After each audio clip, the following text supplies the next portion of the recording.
क्या आपको opportunity cost पता है? नहीं पता? क्या आपको मार्जिनल अपॉर्चुनिटी कॉस्ट पता है?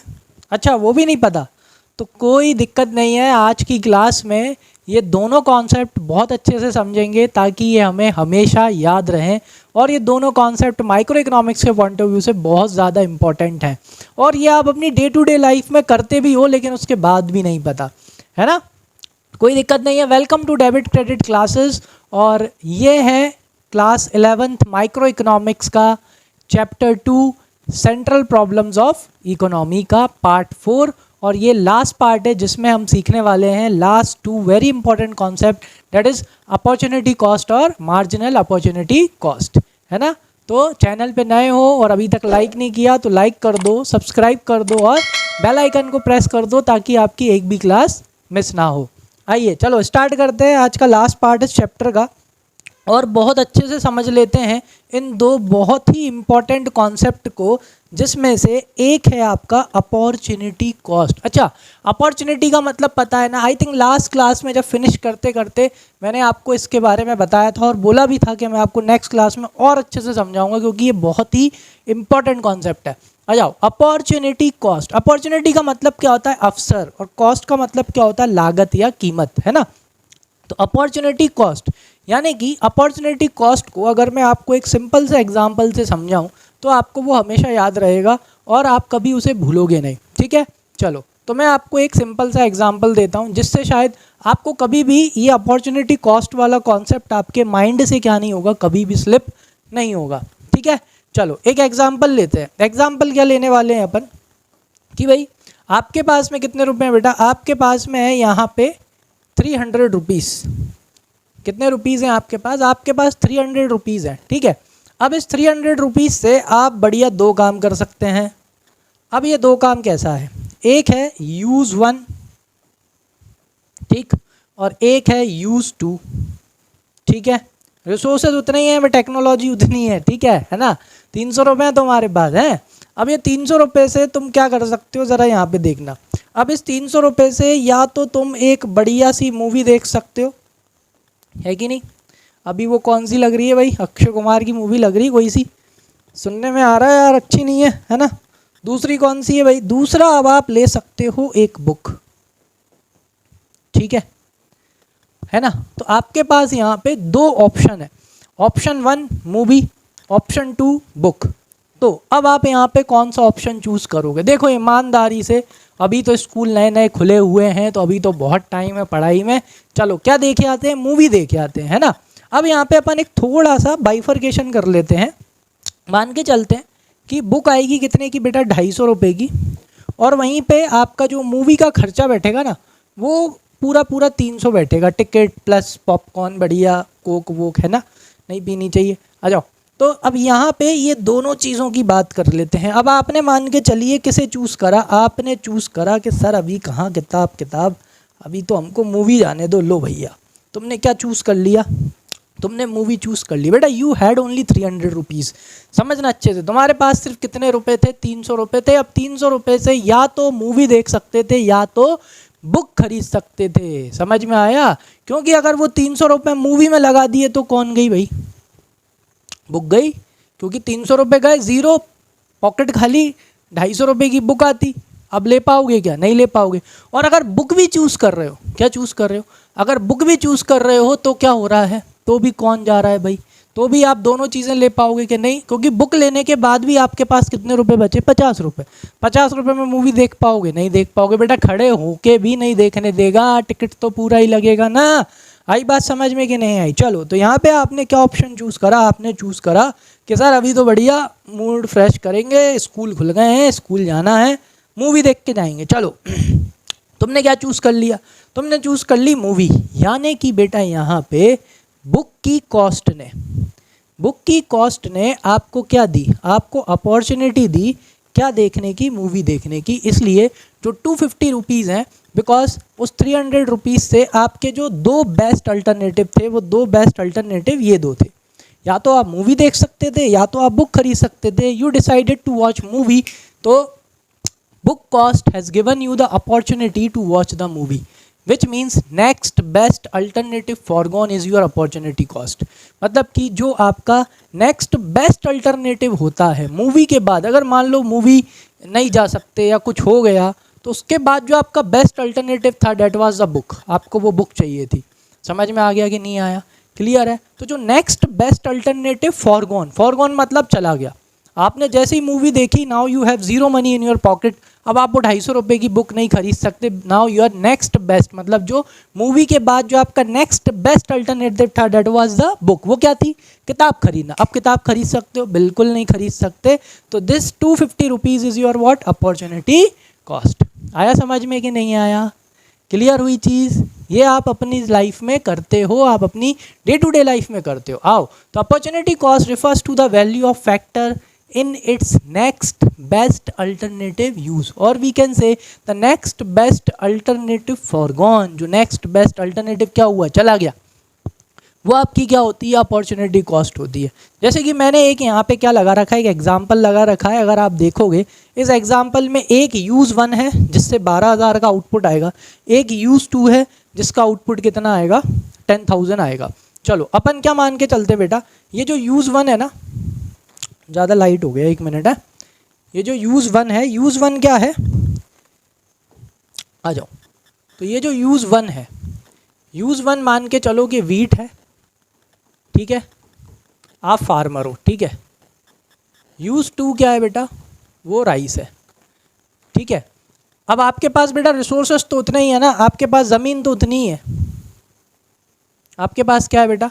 ज़मीन तो उतनी ही है, ठीक है। अब इस ज़मीन पे अब आपने देखा कि अगर आप अपने रिसोर्सेज वीट में लगाते हो तो वीट बेच के आपको मार्केट से कितना मिलेगा? 12,000 रुपीज़, ठीक है।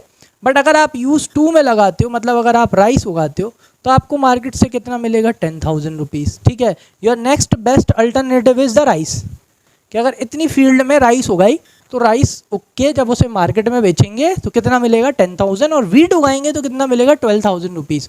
What you will choose? Obviously you will choose option 2। क्या चूज़ करोगे? ऑप्शन 2 चूज़ करोगे। भाई मैं भी चूज़ करूँगा भाई, गलत बात है क्या? देखो सब चाहते हैं पैसा कमाना, है कि नहीं?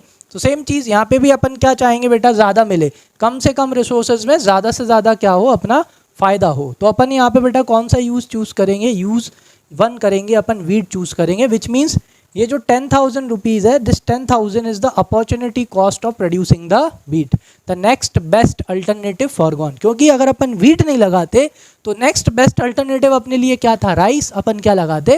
राइस लगाते, ठीक।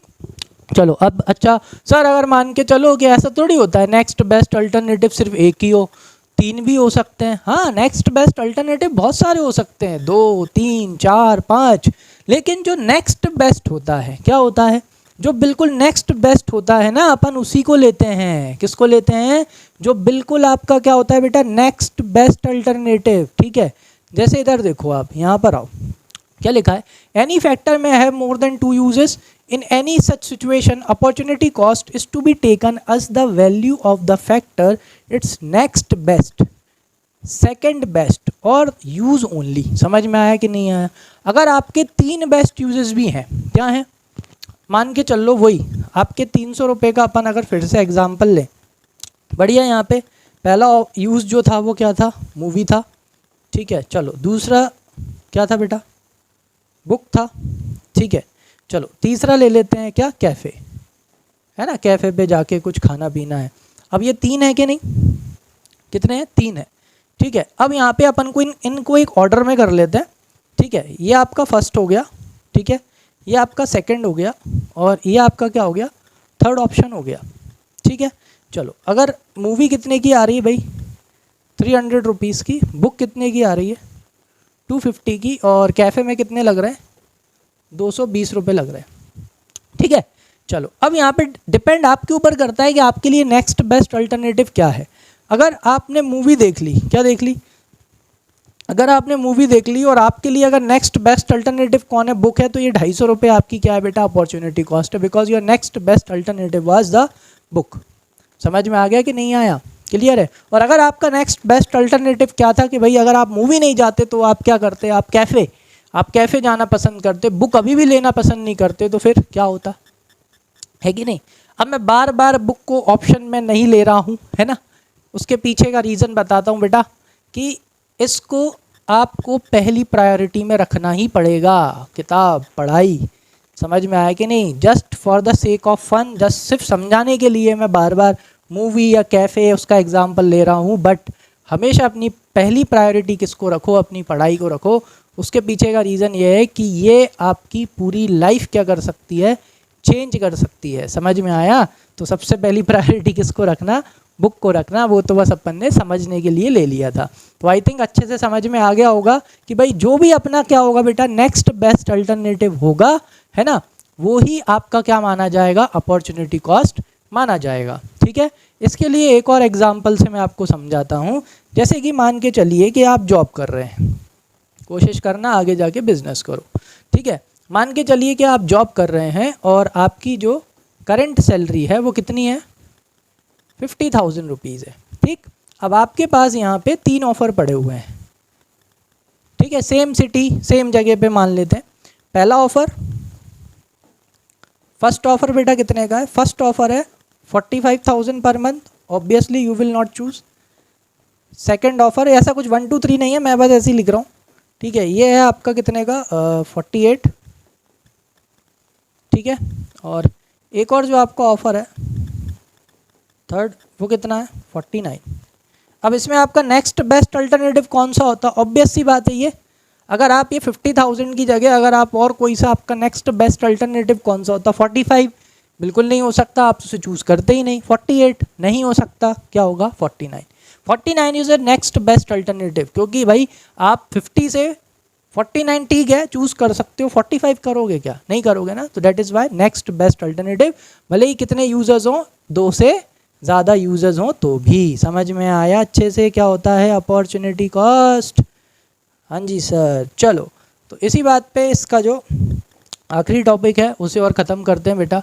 क्या है ये? Marginal opportunity cost. कौन सी कॉस्ट? मार्जिनल। अब इकोनॉमिक्स का, खासतौर से माइक्रो इकोनॉमिक्स का एक चीज़ समझ लो, जहाँ जहाँ वर्ड मार्जिनल लग जाए 1 एडिशनल यूनिट। क्या याद रखना? सर ने बताया था मार्जिनल लग जाए तो क्या? 1 एडिशनल यूनिट। ठीक है, कि जैसे ही क्या लग जाए? मार्जिनल लग जाए। तो सर ने क्या बताया था? 1 एडिशनल यूनिट। मार्जिनल मतलब 1 एडिशनल यूनिट। अब ज़रा मेरी बात समझना, अपन ने जो एग्जाम्पल लिया था उस एग्जाम्पल में अपन ने 2 यूज़ लिए थे। कितने यूज़ लिए थे? 2 यूज़, है ना। फार्मर बन के 2 यूज़ लिए थे ना अपन ने, कि या तो अपन क्या उगा सकते हैं? या तो अपन वीट उगा सकते हैं, और या तो अपन क्या उगा सकते हैं बेटा? राइस। वीट या राइस अपन उगा सकते हैं। अपने पास कितने यूज़ हैं बेटा? 2 यूज़। ठीक है, अब ज़रा मेरे को एक चीज़ बताओ, अगर ये फील्ड है, ठीक है, इस फील्ड में पूरे में बेटा क्या लग रही है? पूरे में वीट लग रही है। ठीक, और अगर मुझे क्या उगाना है? अगर मुझे एक भी यूनिट उगाना है, किसकी? राइस की, तो ऑब्वियस सी बात है मुझे किसको सेक्रीफाइस करना पड़ेगा? मुझे वीट को सेक्रीफाइस करना पड़ेगा। करना पड़ेगा कि नहीं? क्योंकि ज़मीन अपने पास में उतनी ही है ना। तो अब अपन बात कर रहे हैं किसकी? Marginal opportunity cost. और मैंने मार्जिनल का मतलब क्या बताया? एक एडिशनल यूनिट। क्या? एक एडिशनल यूनिट। तो अब ज़रा सुनना कि अगर यहाँ पे अपन वीट के साथ साथ अगर एक यूनिट अगर अपन राइस की उगाने जाएं, ठीक है, कितनी यूनिट? एक यूनिट अगर अपन राइस की उगाने जाएं तो उसके लिए अपने को जितना वीट क्या करना पड़ेगा बेटा? सेक्रीफाइस करना पड़ेगा। वो होती है marginal opportunity cost. That is the producing of 1 additional unit of the other goods, जैसे कि राइस। अब आओ जरा इधर देखते हैं और अच्छे से इसको समझते हैं। देखो जरा, पढ़ो इसे, क्या लिखा है?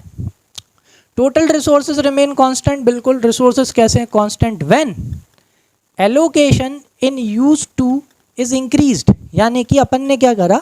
अपन ने राइस को उगाने का सोचा, वीट के साथ साथ अपन ने सोचा थोड़ा मतलब 1 यूनिट और किसकी लगा लेते हैं?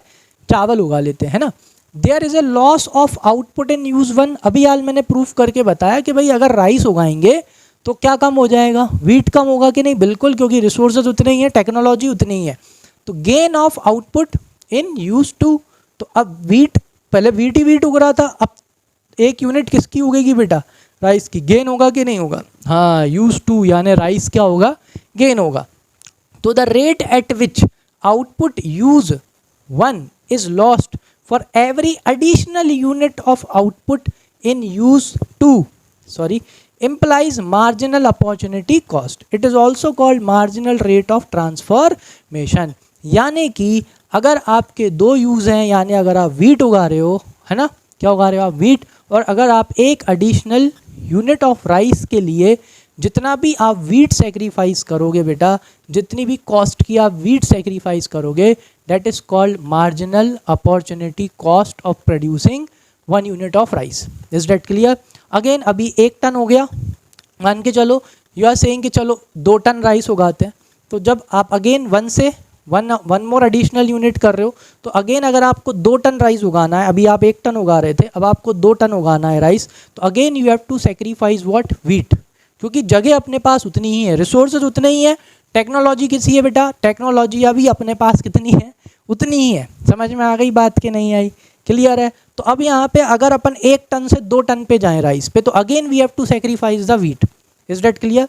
तो वो एक एडिशनल यूनिट ऑफ राइस को उगाने के लिए जितना अपन वो वीट क्या कर रहे हैं बेटा, सेक्रीफाइस कर रहे हैं ना, क्या कर रहे हैं, सेक्रीफाइस कर रहे हैं, वो आपकी क्या हो गई, मार्जिनल अपॉर्चुनिटी कॉस्ट. समझ में आ गया? क्लियर हो गया? एक एडिशनल यूनिट को प्रोड्यूस करने की जो कॉस्ट होती है वो आपकी क्या हो जाती है, मार्जिनल अपॉर्चुनिटी कॉस्ट हो जाती है. समझ में आ गया कि नहीं? क्लियर? तो total resource remain constant, allocation is use to is increase, there is a loss of output in use 1 and gain of output in use 2, है कि नहीं? अपना यूज 1 क्या था बेटा, अपना यूज 1 था वीट, है ना, ठीक है, और अपना यूज 2 क्या था, अपना यूज 2 था राइस. ठीक है, आ जाओ इस पे देख लेते हैं. ये अपना यूज 1 है, ये अपना यूज 2 है. ठीक है, ये अपना एक बेस मान लो, क्या मान लो, ये अपना बेस, कि भाई अपन ने ए चूज कर रखा था, कॉम्बिनेशन है, तो कॉम्बिनेशन ए में इतना वीट उग रहा था और इतना राइस उग रहा था. ठीक है, अगर अपन एक एडिशनल यूनिट ऑफ राइस अगर और उगाते हैं तो इससे क्या होगा बेटा, देखो कम हो गया कि नहीं हो गया, सबको पता है ना बेटा, ये प्लस में रहता है, +1 2 3, है ना. तो देखो नीचे आ गया, ये नीचे आया, मतलब क्या हुआ बेटा कि राइस उगाने के लिए अपने को ये जो यहाँ पे वीट है उसको अपने को क्या करना पड़ा बेटा, सेक्रीफाइस करना पड़ा. इसकी क्या होगी, एक कॉस्ट होगी कि नहीं होगी, कीमत होगी कि नहीं होगी, होगी ना. तो अपन को जैसे ही अगर राइस को, ये देखो यहाँ राइस ऐड हो गया ना, बन हुआ, मतलब और बढ़ गया, तो यहाँ पे राइस में क्या हुआ बेटा, गेन हुआ, और यहाँ पे वीट में अपने को क्या करना पड़ा, लॉस करना पड़ा, मतलब क्या करना पड़ा, सेक्रीफाइस करना पड़ा. ठीक है, और इसको क्या बोलते हैं, इसको बोलते हैं rate of transformation, marginal rate of transformation, कि भाई एक एडिशनल यूनिट को प्रोड्यूस करने के लिए, मार्जिनल का मतलब क्या बताया, एक एडिशनल यूनिट को प्रोड्यूस करने के लिए आपको दूसरे प्रोडक्ट को कितना क्या करना पड़ेगा, सेक्रीफाइस करना पड़ेगा, वो बताता है आपको क्या, मार्जिनल अपॉर्चुनिटी कॉस्ट. समझ में आ गया कि नहीं आया? क्लियर हुई चीज़? ठीक है, अब एक और चीज़ यहाँ पे समझ लो कि सर क्या समझना है, एक और चीज़ मैं आपको यहाँ पे समझाता हूँ. अभी आपने 1 यूनिट ऑफ राइस के लिए, किसके लिए, 1 यूनिट ऑफ राइस के लिए आपने क्या करा बेटा, वीट को सेक्रीफाइस किया. ठीक है, अब पता है होगा क्या, ठीक है, इतना सेक्रीफाइस किया. अगर आप एक और एडिशनल यूनिट ऑफ राइस के लिए आपको फिर से किसको सेक्रीफाइस करना पड़ेगा, वीट को, लेकिन इस बार जो सेक्रीफाइस होगा ना वो ज़्यादा होगा. क्या होगा, वो ज़्यादा. अरे सर क्या पागल बना रहे हो, अरे पागल नहीं बना रहा बेटा, सही बोल रहा हूँ. समझ में आया कि नहीं? अरे सर ऐसे कैसे, कि पिछली बार जब अपन ने वीट को सेक्रीफाइस करके राइस उगाया तब कम कॉस्ट आई, वही बोल रहा हूँ मैं, कैसी कॉस्ट आई, कम. अब आप ये बोल रहे हो कि अगर अपन एक और यूनिट ऑफ राइस बढ़ाते हैं, मतलब 1 क्विंटल से अगर 2 क्विंटल पे जाते हैं, मतलब 1 और क्विंटल अपन राइस उगाते हैं, तो अब आप क्या बोल रहे हो कि कॉस्ट ज़्यादा हो जाएगी. हाँ, ऐसा क्यों, बिल्कुल हो जाएगी कॉस्ट ज़्यादा बेटा, क्योंकि ट्रांसफॉर्मेशन कॉस्ट क्या हो जाती है, बढ़ जाती है. हैं, क्या होता है, अरे मैं बताता हूँ, देखो क्या होता है, सिंपल से उसमें समझना. क्या होता है बेटा, जब आप है ना किसी रिसोर्सेज को एक ही जगह लगाते रहते हो ना, और कंटिन्यूसली आप उसका क्या करते रहते हो, यूज़ करते रहते हो, तो क्या होता है, over the period of time आप उसमें एफिशिएंट हो जाते हो. क्या हो जाते हो, एफिशिएंट हो जाते हो. एक सिंपल सा अगर मैं आपको एग्जांपल दूं कि अगर आप कहीं पे जॉब करने लगते हो या आप बिज़नेस करने लगते हो, तो उसी एक जगह पे अगर आप कंटिन्यूसली अपना टाइम इन्वेस्ट करते हो, रिसोर्सेज इन्वेस्ट करते हो, तो आप कम से कम में क्या कर लेते हो, ज़्यादा से ज़्यादा प्रोडक्शन करते हो। समझ में आ गया। लेकिन वहीं पे अगर आपको किसी दूसरी जगह पे शिफ्ट करा जाए, क्या करा जाए, अगर आपको दूसरी जगह पे शिफ्ट किया जाए ना बेटा, तो आपको क्या लगता है, आपकी जो कॉस्ट होती है ना वो क्या हो जाती है, बढ़ जाती है। क्या हो जाती है, जो कॉस्टिंग है ना वो क्या हो जाती है, बढ़ जाती है। क्योंकि आपको क्या लगता है, आप एक तरह से कौन हो, आप एक ह्यूमन रिसोर्स हो। आपको अगर मैं जहाँ पर आप पहले थे, आप वहाँ पे इतने टाइम से काम कर रहे थे, अब मैं वहाँ से उठा के आपको कहीं दूसरी जगह पे लगा दूँ, तो आपको वहाँ पे एडजस्ट होने में क्या लगेगा, टाइम लगेगा। क्या लगता है, टाइम। सेम ऐसा ही रिसोर्सेज के साथ में होता है। अभी आप पूरे के पूरे अपने रिसोर्सेज क्या उगाने में लगा रहे थे, वीट उगाने में लगा रहे थे, और इतने टाइम से आप सिर्फ क्या उगा रहे थे, वीट ही उगा रहे थे। लेकिन now you are transforming your resources to cultivate rice. अब आप अपने रिसोर्सेज किस में लगा रहे हो, राइस को कल्टीवेट करने में। यानी आप एक तरह से रिसोर्सेज में क्या कर रहे हो बेटा, ट्रांसफॉर्मेशन कर रहे हो। अभी तक आपने नहीं उगाया था ना, तो अब आप जैसे जैसे उसमें ट्रांसफॉर्मेशन करोगे तो आपकी जो ट्रांसफॉर्मेशन कॉस्ट है वो क्या होती चली जाएगी, वो बढ़ती चली जाएगी। यानी with each additional quintal of rice और ton of rice what will happen, आपकी जो वीट प्रोड्यूसिंग जो कॉस्ट है वो क्या होती चली जाएगी बेटा, बढ़ती चली जाएगी। समझ में आ गया, क्लियर है। मतलब आप जब भी अपने रिसोर्सेस को एक जगह से दूसरी जगह क्या करते हो, ट्रांसफ़र करते हो, तो उनकी जो कॉस्ट है, क्या है, उनकी जो कॉस्ट है वो क्या होती जाती है, वो बढ़ती जाती है। समझ में आया। इसलिए जो अपन ने पहले क्विंटल ऑफ राइस के लिए वीट सेक्रीफाइस किया था उसकी कॉस्ट कम थी।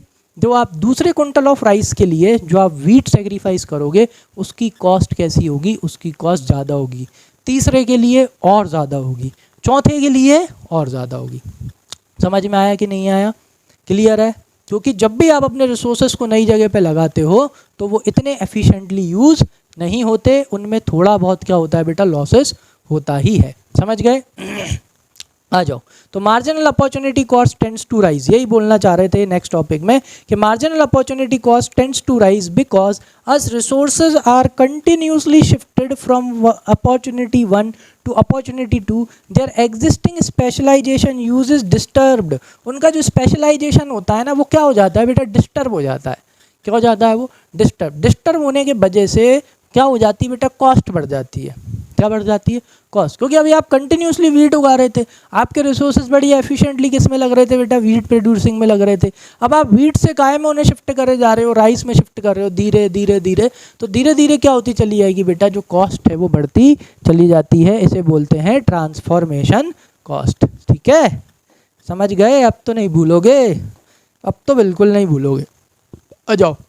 तो when the specialized use of resources, that is use of resources where their productivity is high, is increasingly disturbed, the loss of output must also be increasing। समझ में आ गया कि नहीं आ गया। क्योंकि आप अगर एक जगह अपने एफिशिएंटली रिसोर्सेज को बढ़िया यूज़ कर रहे हो और फिर उसके बाद में अब आप उन्हें दूसरी जगह पे लगाओगे ना बेटा, तो उनकी एफिशिएंसी डिस्टर्ब होती है। एफिशिएंसी डिस्टर्ब मतलब लॉस, एफिशिएंसी डिस्टर्ब मतलब लॉस, लॉस मतलब कॉस्ट ज़्यादा। इसलिए जो आपने पहला राइस क्विंटल या टन जो भी आपने प्रोड्यूस करा वीट को सेक्रीफाइस करके, उसकी कॉस्ट कम थी। जब आप दूसरा करोगे मतलब आप अपने और स्पेशलाइज्ड रिसोर्सेज कहाँ ट्रांसफ़र कर रहे हो, आप कर रहे हो राइस में। तो जो आपका एफिशिएंसी है, जो आपका स्पेशलाइजेशन है, वो क्या हो रहा है, डिस्टर्ब हो रहा है। You were specialise in wheat, now you are producing rice. तो अब उसकी जो कॉस्ट है वो क्या हो जाएगी, बढ़ जाएगी, क्योंकि तुम्हारी एफिशिएंसी डिस्टर्ब हो गई है इस वजह से। समझ में आ गया कि नहीं आया। आ जाओ। तो मार्जिनल अपॉर्चुनिटी कॉस्ट या मार्जिनल रेट ऑफ ट्रांसफॉर्मेशन अपन कैसे निकालते हैं, इसकी न्यूमेरिकल आप कर सकते हो। दिस ट्रायंगल रिप्रेजेंट बेटा चेंज। ट्रायंगल क्या रिप्रेजेंट करता है, चेंज। मतलब change in x, that is loss of output in use 1। यानी कि ये अपना क्या है बेटा, वीट के, वीट में कितना चेंज आया, किसके वजह से, 1 यूनिट ऑफ राइस को क्या करने से बेटा, सेक्रीफाइस करने से। तो ये क्या रिप्रेजेंट कर रहा है यहाँ पे, अपनी राइस रिप्रेजेंट कर रहा है। क्योंकि अगर आप राइस को बनाना चाहोगे, उगाना चाहोगे, तो क्या होगा, आपको अपने वीट को सेक्रीफाइस करना पड़ेगा। तो दिस इज़ द फॉर्मूला और this is the way you can calculate what, you can calculate marginal rate of transformation और मार्जिनल अपॉर्चुनिटी कॉस्ट। क्या निकाल सकते हो? मार्जिनल अपॉर्चुनिटी कॉस्ट, यानी कि एक एडिशनल यूनिट ऑफ राइस को प्रोड्यूस करने के लिए आपको कितना वीट क्या करना पड़ा, सेक्रीफाइस करना पड़ा। और धीरे धीरे धीरे ये जो आपका मार्जिनल अपॉर्चुनिटी कॉस्ट होता है वो बढ़ता चला जाता है। रीज़न क्या होता है? क्योंकि पर एडिशनल यूनिट पे, किस पे? पर एडिशनल यूनिट पे जो ट्रांसफॉर्मेशन कॉस्ट होती है वो क्या होती जाती है? बढ़ती जाती है। क्यों बढ़ती जाती है? क्योंकि आप अभी रिसोर्सेस को बढ़िया एफिशिएंटली यूज़ कर रहे थे, अब आप क्या करने लगे? अब आप इन्हीं रिसोर्सेस को एक बढ़िया जगह से दूसरी जगह जहाँ पर अभी आप स्पेशलाइज नहीं हो वहाँ इस्तेमाल करोगे, तो आपकी बेटा एफिशिएंसी लूज होगी, जिसके वजह से कॉस्ट बढ़ेगी, आउटपुट कम होगा, आउटपुट कम होगा तो कॉस्ट बढ़ेगी। तो ऐसे ही जब आप पर कुंटल अपनी राइस बढ़ाते जाओगे और वीट को कम करते जाओगे ना, तो आपकी कॉस्ट भी क्या होती चली जाएगी? पिछली बार से ज़्यादा लगेगी। समझ में आ गया? क्लियर हो गया अब तो अच्छे से? अरे सर अब तो बहुत बढ़िया आ गया। इसलिए मैंने इसको यहाँ पर भी लगा दिया था ताकि आप यहाँ पर भी देख सकें। ये देखो, ये अपना लॉस हुआ है, this is the change A B. तो जो आपका ये एमओसी है, एमओसी इज इक्वल्स टू, थोड़ा इधर बड़े में लिख देता हूँ, है ना, एमओसी इज इक्वल्स टू क्या आया बेटा? A B upon B C. This is A B upon B C. तो ये इतने रिसोर्सेज जो थे, क्या थे? जो ये इतने रिसोर्सेज थे जो कहाँ लग रहे थे बेटा? जो पहले वीट बनाने में लग रहे थे, आपने उठा के इनको कहाँ लगा दिया? अब राइस बनाने में लगा दिया। अगली बार फिर ऐसा करोगे ना तो पिछली बार से कॉस्ट कैसी जाएगी? ज़्यादा। अगली बार फिर ऐसा करोगे तो पिछली बार जो कॉस्ट आई थी उससे भी ज़्यादा कॉस्ट लगेगी। समझ में आ गया? वही marginal rate of transformation, transformation की कॉस्ट क्या होती चली जाती है? बढ़ती चली जाती है। समझ में आया? इसलिए बहुत से लोगों को चेंज नहीं पसंद होता, वो चेंज नहीं करना चाहते, जो कर रहे हैं वही करते हैं, है कि नहीं? आ गई बात समझ में? लेकिन चेंज भी अच्छा होता है। देखो अभी हो सकता है कि इसकी कॉस्ट ज़्यादा है, लेकिन आगे जाके हो सकता है इसमें आपको क्या हो जाए? फ़ायदा भी हो जाए, है ना? चलो, तो जो मेरे को क्लियर करना था वो मैंने आपको बहुत अच्छे से क्लियर कर दिया। ये लास्ट टॉपिक था इस चैप्टर का, ठीक है? तो ये चैप्टर जो है वो ख़त्म हो चुका है। तो जो इतना भी मैंने समझाया है उसको बढ़िया अपनी बुक में पढ़ो, रीडिंग लगाओ। कोई चीज़ नहीं समझ में आए प्लीज़ कमेंट करो, बिल्कुल करो। मैं आपको कमेंट में या तो उसके लिए मैं टाइम निकाल के अलग से आपके लिए वीडियो बनाऊंगा और मैं आपको समझाऊंगा, ठीक है? तो समझ में आ गया हो, है ना? तो फटाफट से लाइक कर दो, कमेंट कर दो और सब्सक्राइब भी कर दो, और क्या बोलते हैं, बेल आइकन को प्रेस कर दो ताकि आपकी एक भी क्या हो, क्लास मिस ना हो, है कि नहीं? चलिए, तो अब एक इम्पॉर्टेंट अनाउंसमेंट वीडियोस को लेके। अब स्कूल रीओपन हो गए हैं तो आपके ऊपर काम भी ज़्यादा होगा। मैं भी लेक्चर्स लेता हूँ, तो और जो मैं अभी लेक्चर्स डाल रहा था वो 30-40 मिनट्स के लेक्चर्स में आपको दे रहा था, है कि नहीं? तो वो लेक्चर्स ना मेरे को थोड़े सफिशेंट नहीं लग रहे हैं, तो मैंने सोचा है कि अब आपको रोज़ एक ही वीडियो मिलेगी, बट वो वीडियो थोड़ी लेंदी मिलेगी, जिसमें आपको मैं अच्छे से डिटेल में समझा सकूं। कम टाइम में समझाने के वजह से क्या होता है, कुछ कुछ चीज़ें रह जाती हैं, फिर वो मुझे सही नहीं लगता। इसलिए अब आपको रोज़ एक वीडियो मिलेगी, एक वीडियो अकाउंट्स की और फिर अगले दिन आपको मिलेगी एक वीडियो इको की। तो मंडे से अगर आप चार्ट बनाएंगे तो मंडे को अकाउंट्स मिलेगा, ट्यूसडे को इको मिलेगा, देन अगेन वेडनेसडे को अकाउंट्स, देन थर्सडे को eco, then Friday accounts, then Saturday को इको मिलेगा। संडे ऑफ, आपको पता है, खुद भी मज़े करो, मुझे भी करने दो बढ़िया। संडे को बैठ के जितना भी हफ्ते भर में पढ़ा है बस उसका क्या कर लिया करना, रिवीजन कर लिया करना। समझ में आया आपको? तो इस तरह से आपको वीडियोस मिलेंगी, आपका सिलेबस भी अच्छे से कंप्लीट हो जाएगा, आपके पास टाइम भी बहुत अच्छा रहेगा। जैसे अगर मैंने मंडे को आपको अकाउंट्स पढ़ाया है तो आप बढ़िया मंडे को अकाउंट्स पढ़िए, देन ट्यूसडे को मैंने आपको इको पढ़ाया है, बढ़िया ट्यूसडे को आप इको पढ़िए, प्लस जो आपका स्कूल का होमवर्क है वो भी आप करिए, तो आपके ऊपर बर्डन भी नहीं आएगा। रोज़ थोड़ा थोड़ा करते जाओगे तो कोई बर्डन नहीं आएगा। समझ में आया? और ऐसे ही अपना जो सिलेबस है वो भी बहुत अच्छे से कंप्लीट हो जाएगा। कोई भी डाउट आया करे प्लीज़ पूछा करो, और अगर आप क्लास अटेंड रेगुलरली कर रहे हैं तो कमेंट सेक्शन में आके प्रेजेंट लगा दिया करो। थोड़ा अच्छा लगता है देख के कि हाँ कोई आया, किसी ने देखा, कुछ सीखा, और ठीक है। तो मेन मोटिव तो यही है, मेन यही है कि आपको कुछ सीखने को मिले, है ना? चलिए, तो इसी के साथ में इस चैप्टर को ख़त्म करते हैं, है कि नहीं? अब अपने 2 चैप्टर हो चुके हैं, किसके? माइक्रो इकोनॉमिक्स के। अब अपन स्टार्ट करेंगे statistics, 2 chapter statistics, then 2 chapter, ऐसे करके मैं आपका दोनों चीज़ें जल्दी ख़त्म करा दूंगा, ठीक है। तो अभी तक लाइक नहीं किया हो, लाइक कर दो, सब्सक्राइब कर दो, बेल आइकन को प्रेस कर दो और अपने फ्रेंड्स के साथ में शेयर कर दो, ठीक है। मिलते हैं न्यू क्लास में, थैंक यू।